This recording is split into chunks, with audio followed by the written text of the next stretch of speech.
afternoon, everyone. My name is Bola Oshikanlu. I'm an occupational therapist, and today our conversation is about Alzheimer's disease and the quality of life of the person living with Alzheimer's disease.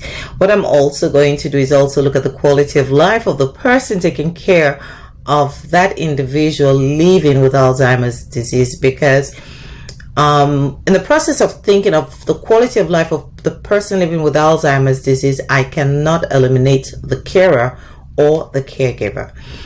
In doing so, I am going to ask myself the question: how would I be able to address that person's quality of life?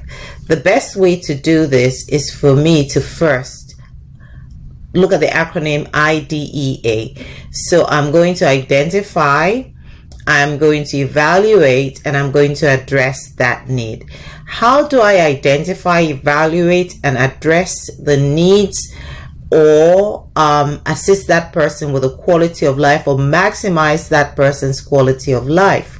There's several questions that I will have to ask myself along the journey of that person living with Alzheimer's disease, because don't forget that it is a progressive disease and that person is on a journey. It is not a sprint, it is a marathon. So we have to appreciate that and realize that when we identify, evaluate, and address that issue, we're maximizing that person's quality of life. In doing so, I'm asking, who is that person that I am talking about? What does that person need, or what happened? When did it happen? Where did it happen? And how did it happen? You're going to see that all these questions will keep coming up as we start looking at that lifespan of the disease when we're trying to address the quality of life. So to do this, what I did was I tapped into Tipper Snow's positive approach to care. Tipper Snow is an occupational therapist that has used the framework of occupational therapy to address the needs of persons with Alzheimer's and dementia. To do this, she looked at the stages of Alzheimer's and she coined certain terms to tally with the stages. The sapphire is the optimal cognition healthy brain. That is an independent person who doesn't have Alzheimer's. That is the carer or the caregiver. The diamond is the initial stages when you start seeing that there is something going on. I'm not too sure that something is happening.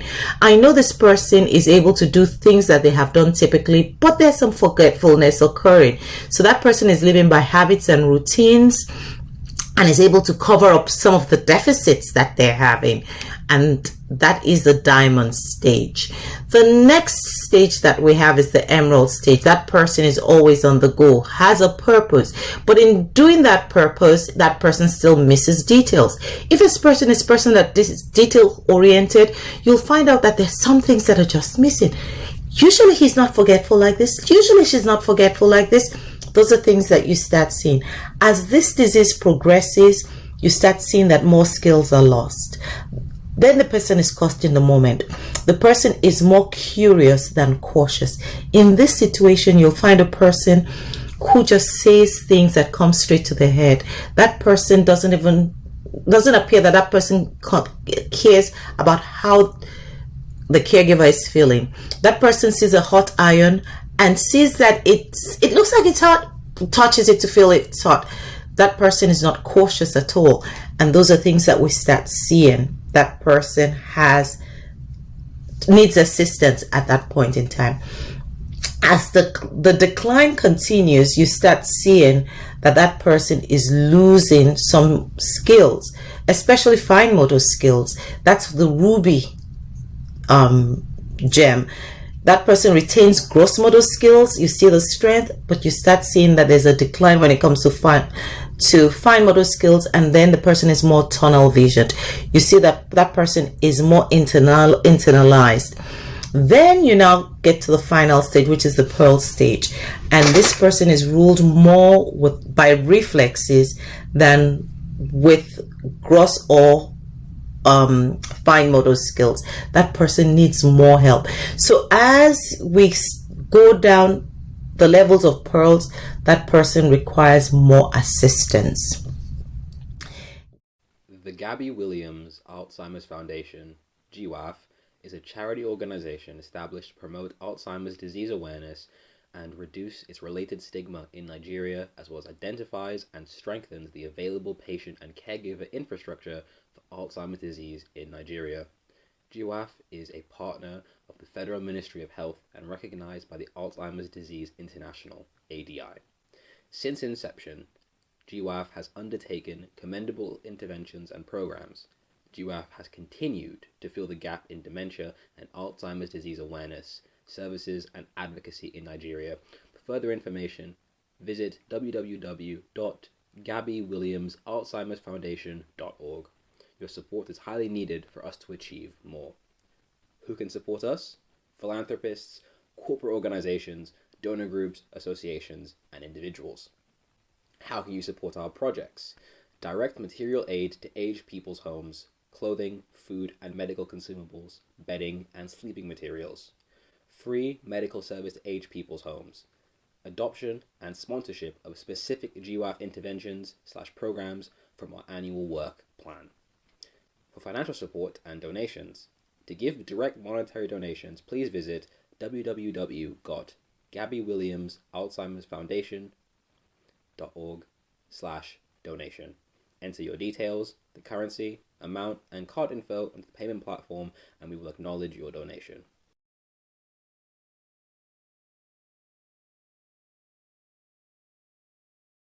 We count on your anticipated support.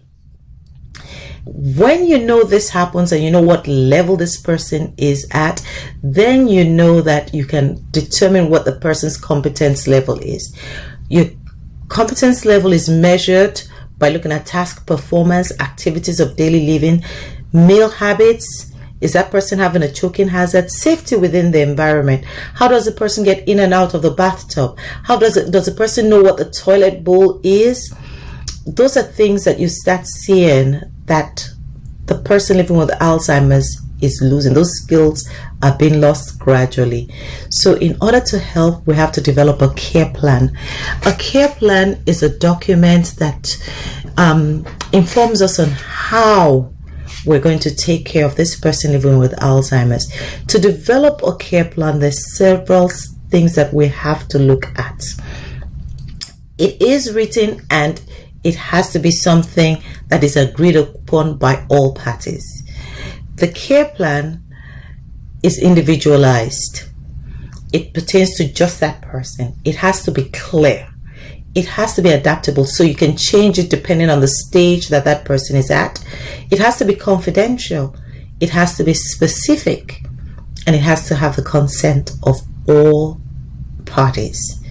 Don't forget, it has to be specific. It has to be clear. It cannot be rigid. It is confidential and it's individualized.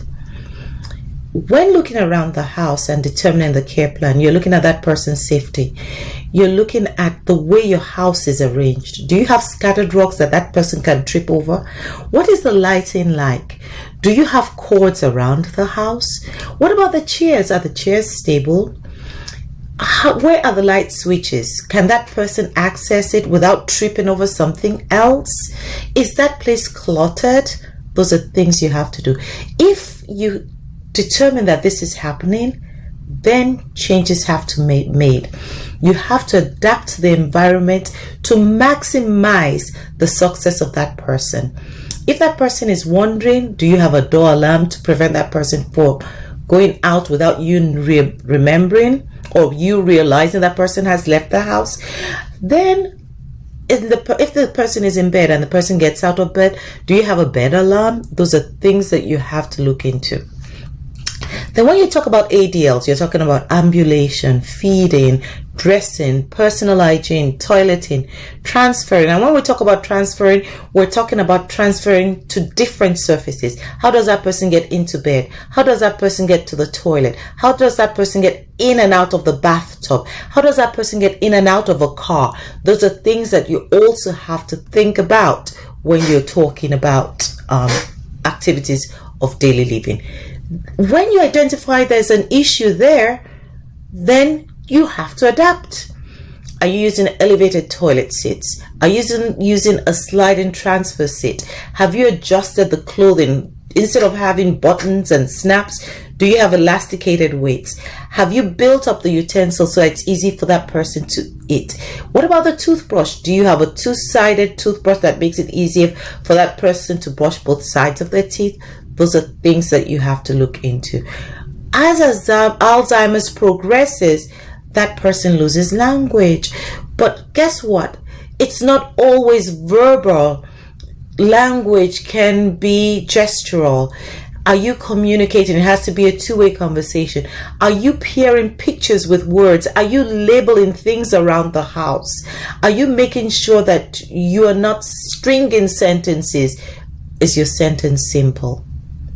Then, we've talked about that person living with Alzheimer's. What about you, the caregiver, the informal and formal carer? What are you doing? Are you taking care of yourself? Are you taking time to breathe? Those are things we need to look into and we have to consider. So before I go, I have a to-do list for you. I need you to think about yourself as well, and I need you to organize yourself. I need you to do this. Remember, 1, speak simply. Remember laughter. Be patient. Create daily routines so it makes life easier. Maintain a sense of structure. Provide expectations for that person. And above all, take time for yourself because you need it. Thank you very much, and have a wonderful day. Again, thank you.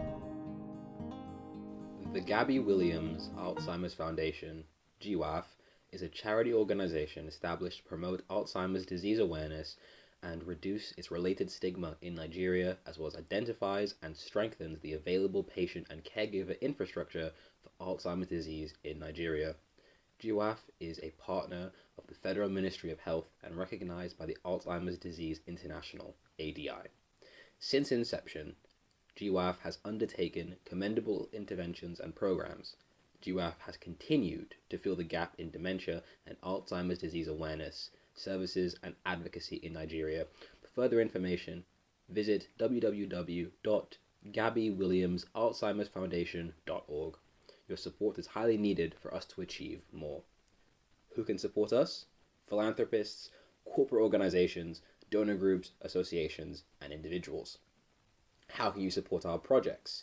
Direct material aid to aged people's homes, clothing, food and medical consumables, bedding and sleeping materials. Free medical service to aged people's homes. Adoption and sponsorship of specific GWAF interventions/programs from our annual work plan. For financial support and donations, to give direct monetary donations, please visit www.gabbywilliamsalzheimersfoundation.org/donation.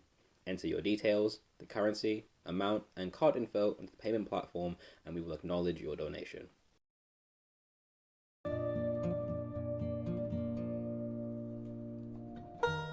We count on your anticipated support.